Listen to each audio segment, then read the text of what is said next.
Namaskar. Hello and welcome to PGurus channel. This is leg 2 of our triple header, and we have with us TV commentator, author, lawyer. I can go on. Chartered accountant, Sri R Venkatesh. MRV, Namaskar and welcome to PGurus channel. Namaskar, sir. Pleasure being with you. So MRV, the Income Tax Tribunal has rejected the appeal of a young Indian, and now they have to pay income tax with back penalties and what have you. The problem I see is now they have to admit that they acquired this property illegally. Otherwise, why would you be paying the tax? So would that itself implicate them in the bigger picture? What are your thoughts? You read the order to the detail that you have. So take it away, 20 to 25 minutes of your thoughts, and then if there are any questions, we can field those. Up to you, sir. Over to you. Mr. Iyer, I never knew I will be a middleman. I'm sandwiched between two giants. You have one more show at 9 p.m. Yes, so today I'll be the middleman. And see, karma is a five-letter word. You are the cream in a cream biscuit, sir. So, first thing, I must congratulate you because you have been one of those who have been very relentless in pursuit of National Herald. Thank you. And I think that your book has been vindicated. The contents of the book has been vindicated. Kudos, salute, pranam, whatever you say. And today this order, or rather yesterday when this order came, it's 570 pages. I have rushed read it. I should say I have not inhaled it in totality as we do. But several issues from the side of the Congress Party, National Herald, or what we call as the Young India. The assessee is Young India, where the mother and the son continue to hold 76% of the shares. The court has seen through the shenanigans of the Gandhis. Let us be very clear about it, which was first smelt by Dr. Swami in 2011 or 2012. A decade later, whatever he said, whatever he prophesied, whatever he saw through the transaction, it has taken the department almost 10 years later, and they have come and they stand vindicated by their order. This was the order of the commissioner. Then there was a commissioner appeals, and then it has gone to the tribunal, income tax tribunal. The income tax tribunal has upheld the assessment order in toto. So now they have come to an aggregate of somewhere around 400 odd crores of additional income to the young Indian. And if the young Indian does not pay this tax, the resultant tax will be there. Then there will be interest for the last 10 years. And then, of course, there will be a penalty and the dreaded prosecution from the income tax under 276 capital C. All of this will follow. So tax, interest, penalty, and then prosecution. But if they pay the tax, they are damned. If they don't pay the tax, they are doomed. It's a very pincer-like movement for them. If they want to pay the tax and get rid of this nonsense, and then they say, look, we go ahead and do our job, it's not like that. That would mean that they are virtually admitting Mr. Swami's charge in the trial court. Now, if they don't do it, the income tax is going to pile agony on them, and it's going to be finito for them. So it's a classical endgame. I'm seeing this as a classical endgame for the Gandhis, and the best part of it is Grapevine, which is the most reliable provider of all news, the biggest one of them, tells me that this scheme was created, orchestrated, probably designed, whatever, fabricated, whatever words you may use, by the greatest of all lawyers, the great financial wizard, the greatest of them all. And I won't name him, and I will keep it as a 𝙒𝙗𝙗𝙗, because people would be fascinated to know that this gentleman, who has been strutting around the world of finance and law as he is the 𝗤𝙧𝙤𝙤 word of everything, has now finally come home to a stage where his advice has now proven to be of zilch value, and the Gandhis must blame themselves partly, and they must blame their advisors on the majority part. Substantially, of course, their greed is there, no doubt about it, and I'm not exonerating them. But this advice was given by people, and I also know for a fact that this scheme that the Gandhis pursued was also vetted by two past presidents of ICAI. This will be a shocker. Two past presidents of ICAI have vetted this scheme and approved this scheme. So you see, all those whose reputations have been built assiduously since 1980s, 90s, 2000, we all celebrated them. We all said, oh, they are the greatest of financial wizards, the best of legal brains, the best of tax brains. Finally were caught. And you know, who was that? I forgot. Who was the first person who was to be caught on the tax fraud for money laundering? The Chicago gangster, Al Capone. Al Capone. Al Capone. I'm sorry, I couldn't get the name fast. And you seem to have a knack of getting all these criminals in your RAM very fast. Unlike me, I deal only with honorable men. What are you implying, sir?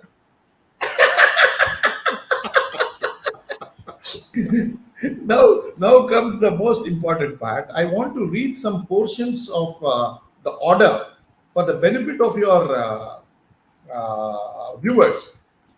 The summary of it has been captured brilliantly by the Income Tax Tribunal. They say, quote, in this chain of events, an important factor is that All India Congress Committee, which is an apex body of Indian National Congress, a national party, had advanced loans to the AGL from time to time. And as on 31/3/2010, there was an outstanding loan of 88.86 crores, and further loan of 1.35 crores was received during the period 1st April 2010 to 16/12/2010, aggregating to 90.21 crores. On 16/2/2010, AICC, which had given loan to AGL over the period of time, transferred the entire loan of 90.21 crores due from AJL in favor of the appellant company, Young Indian, for a consideration of 50 lakhs. In other words, AICC assigned the loan outstanding in the books of AJL at 50 lakhs to the appellant. Ergo, why I purchased assets in form of loan of 90.21 crores from AICC, which was due from AJL to AICC for a paltry sum of 50 lakhs. The loan assigned to the appellant company was converted into shares of AJL, and the AJL allotted 9.02 crores of equity shares to Young Indian in lieu of the aforesaid loan amount, and consequently, the authorized share capital was increased from 10 crore to 10 crores from 1 crore. Now, what is interesting, they also say, since Young Indian did not have funds to pay this 50 lakhs, somebody gives you 90 crores of asset and say you can take it provided you pay 50 lakhs. I and you would jump at it. If the Congress party were to tell me you take 90 crores of asset and pay 50 lakhs, I would be happy to do it. But even there, you see what happens. Since Young Indian did not have funds to pay the consideration of 50 lakhs to AICC, it decided to take loan of 1 crore from Messrs. Dotex Merchandise Private Limited, Kolkata. Out of the said amount of 50 lakhs was paid to AICC on 1/3/2011. However, prior to the payment of 50 lakhs to AICC, AJL had already allotted entire shareholding to Young India in lieu of the loan of 90.21 crores. In order to understand the chain of events right from inception of Young India under Section 25 of the Companies Act till 2011, they go about to give the details. But what is this most interesting part, Mr. Iyer? This Dotex is a book entry lending company, and there is enormous questioning about whether they deducted interest, whether they were able to pay interest, whether the TDS was deducted, so on and so forth. And they raised several technical questions, technical arguments, whether the assessing officer has the right to reopen, whether the assessing officer opened it correctly, whether subsequent details and evidences can be furnished to the department. And answering all this, a 570-page order has come about. And it is very strange that your channel has picked it up, and last night itself we wanted to have a chat on this. But none of the mainstream channels seem to be even obvious to the fact that a huge order. And an income tax IT tribunal order is never a cause for a national celebration. Never have I seen an income tax tribunal order being celebrated. But this order calls for a national celebration because it nails Gandhi's lock, stock, and barrel. I would have no other words to describe this, that they have been described as money launderers, they have been described as fraudulent. The Young India is seen as a sham entity. They have said that we will rip out the wheel of incorporation of Young India. We will see through this transaction. They say it's a bogus company built only to acquire the assets of AJL, and they have left no stone unturned in order to express an opinion on the transaction, which the trial court and the high court are actually skirting and going around like an auto rickshaw, a Chennai auto rickshaw fellow. You will take you round in circles, like a Delhi auto fellow goes through Connaught Circle. They are just not able to hit the nail on the head. Whereas the Income Tax Appellate Tribunal has minced no words. It has addressed all issues of the Congress party, and it is very strange the Congress party is very silent. When the topmost two leaders, actually they should have come about, because you have to understand one thing. After the tribunal, there is no question of raising an issue of facts before the High Court. All facts come to an end. It's a question of law. Yes, you can appeal under 260A and 260B of the Income Tax Act before the High Court. But when it comes to the facts, the tribunal is the final fact-finding body. And with this, all facts have come to an end. So the proprietary demands that the income tax order should have been expressed, a view should have been expressed by the Congress party. The first family should have come in. They should have said what is right, what is wrong. And people who said Modi does not answer the media have got their face between their legs and they are hiding. And they should come and ask, why is it that the Gandhis are not addressing the media on the ITAT order? Of course, the standard prescription by some of these minions will be, this order is there, we will go on an appeal. Yes, they will go on an appeal. But unlike other enactments, the income tax, there is a crucial difference. You cannot appeal on facts. Facts have come to a finality. And the fact is that the loan was purchased at 50 lakhs, 90 crore loan. Then you gave shares, you took over shares, you took over the company. It was with a malicious intent. It was done with the intent to take over the properties. And the mother and son controlled 76%, and the balance 24% by even they would not trust R Venkatesh for that. They would have their own lackeys to fill in that 24% shares. So it is done and dusted for them as far as I'm concerned. And it is in the right earnest that the High Court at Delhi High Court and the trial court must take a cue from this order, because it's a very in-depth order. Of course, they must apply their own mind, no doubt about it. But this order puts them in good stead to come to a decisive conclusion. And I'm very confident that Dr. Swami's efforts, which he started almost 10 years ago, in terms of nailing the Gandhis, has borne fruition, and it is about to deliver. And that's the great news I can see coming out.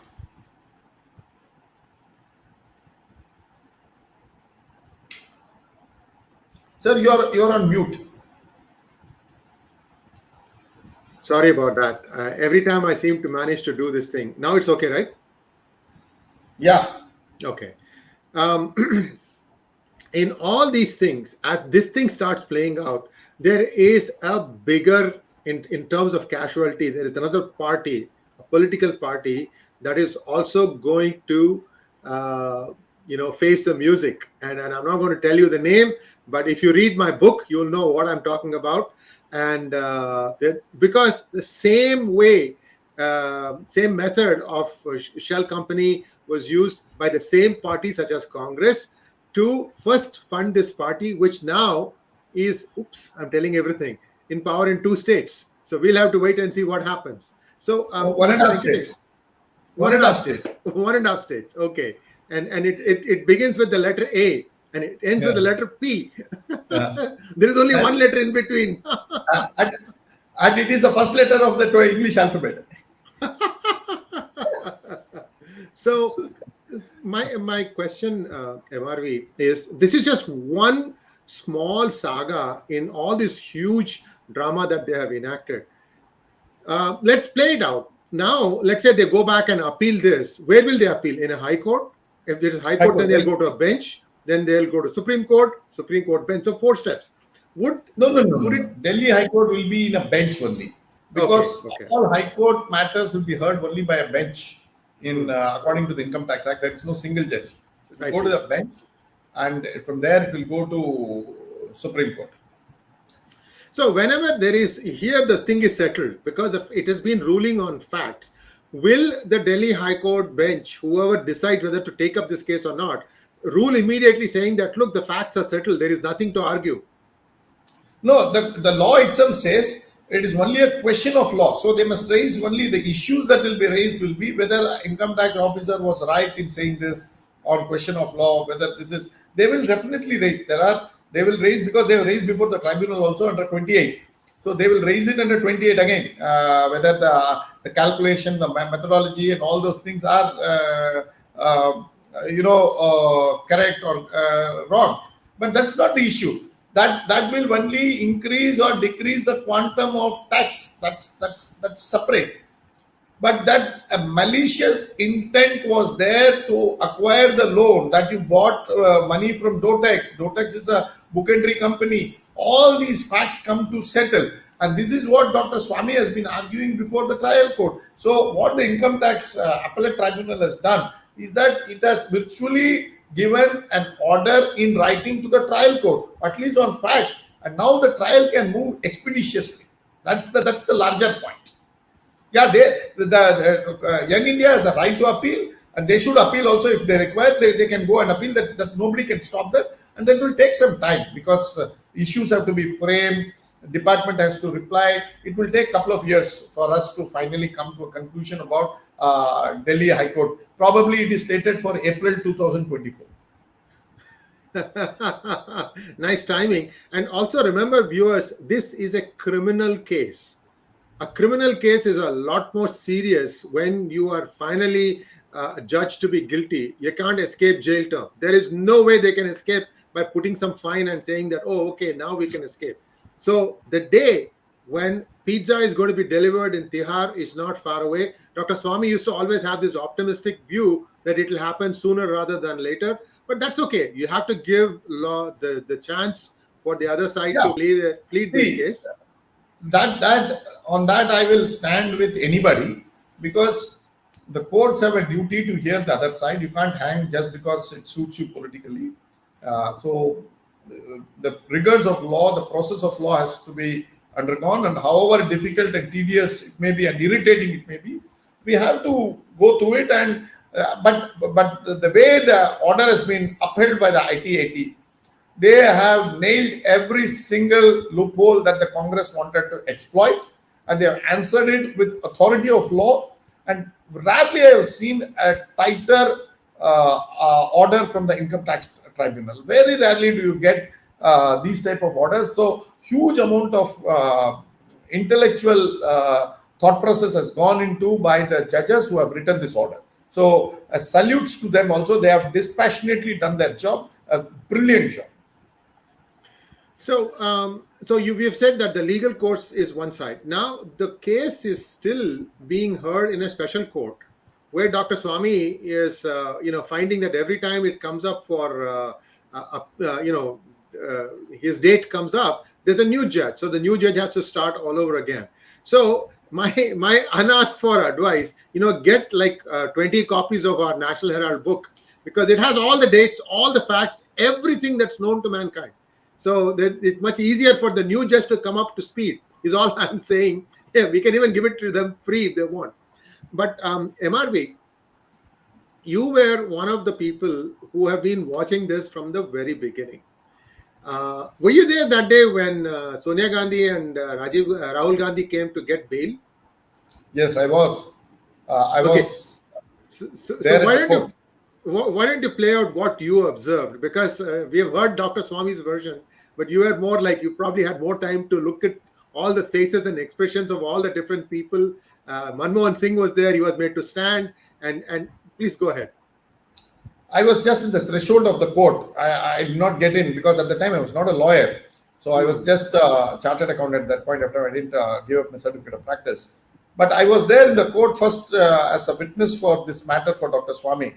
And I had argued for almost 10 days in the afternoons, not consecutively, but was spread over several months.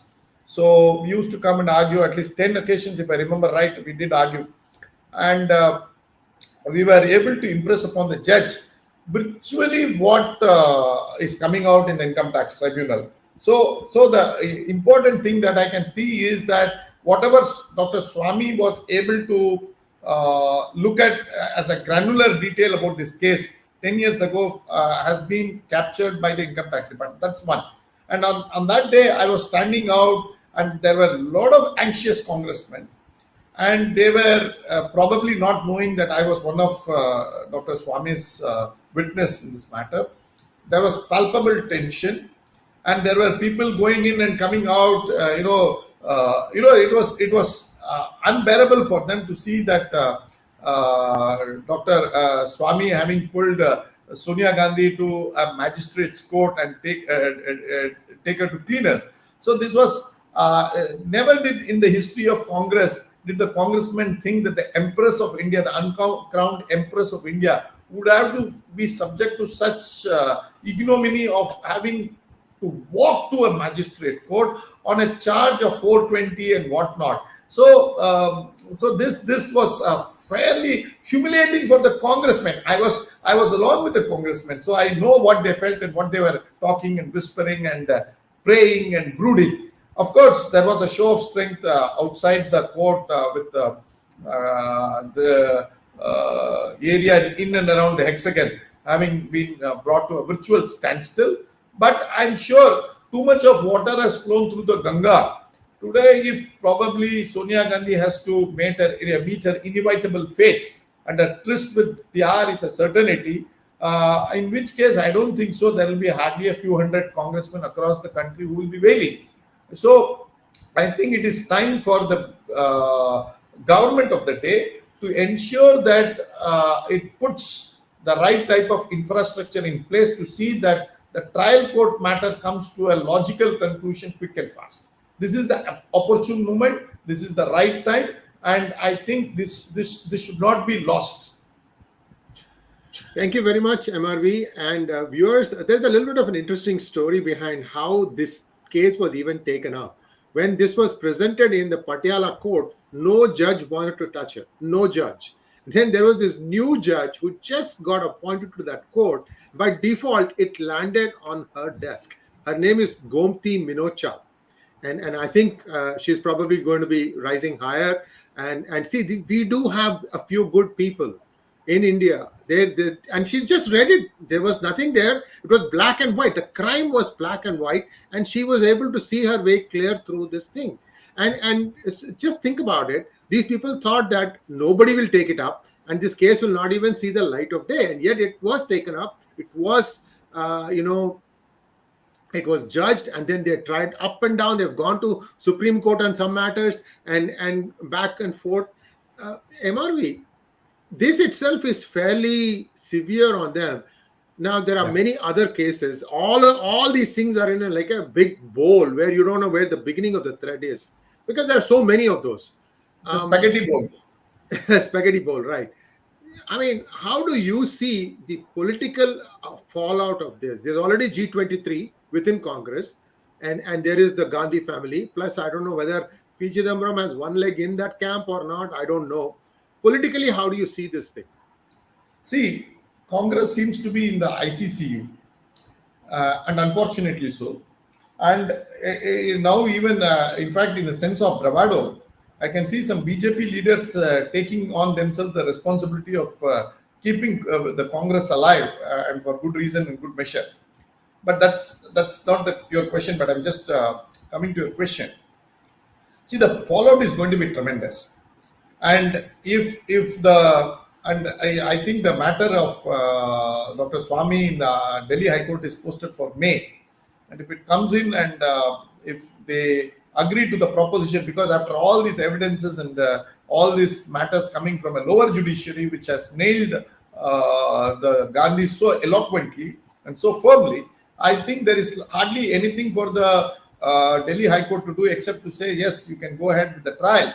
And if they start going ahead with the trial, I think left to me, a good, sincere judge, a dispassionate judge should not take more than 3 days of continuous hearing, and this case can reach a finality. And the consequences of which will be unfathomable at this point in time for the Indian political, contemporary Indian politics. It is not only finito for the first family, it is the end of Congress. It is not only end of Congress, the end of pseudo-secularism. It is not only end of pseudo-secularism, it is the end of, the 80-20, 20-80 politics, where the 20 constantly has a veto power over the 80. That will come to an end. So there are a cascading effect of some unimaginable proportions starting before us. So I do not have enough time or the luxury of even the mind space to actually look into it. But I see that the end of Congress is nearing. And as they would say to a patient who is in the ICCU, they would call the relatives and say, जिसको भी बोलना है बोल दीजिए, हम जो कर दिया है, अभी ईश्वर जो चाहता है, ईश्वर महान है. Keep your, be bold. That's what the doctors would say to the patient's relatives. I think we have to call all the relatives of the Congress and tell them, I think अच्छे जिए, बहुत अच्छे दिन, अच्छे काम किए, but सबको तो अंत आना है. परमात्मा ने जो चाहा हम क्या कर सकते हैं. The standard dialogue in a funeral. I think we should start speaking it very openly. And I think the time for Congress as an end game for Congress has come in. And I think who will nail the last coffin, whether it's going to be the income tax department or the trial court, is the question. Nail the coffin is given a certainty. And that is the end of the hangout part. And if there are any questions, we'll be happy to take them. And just only the questions regarding the National Herald case, please.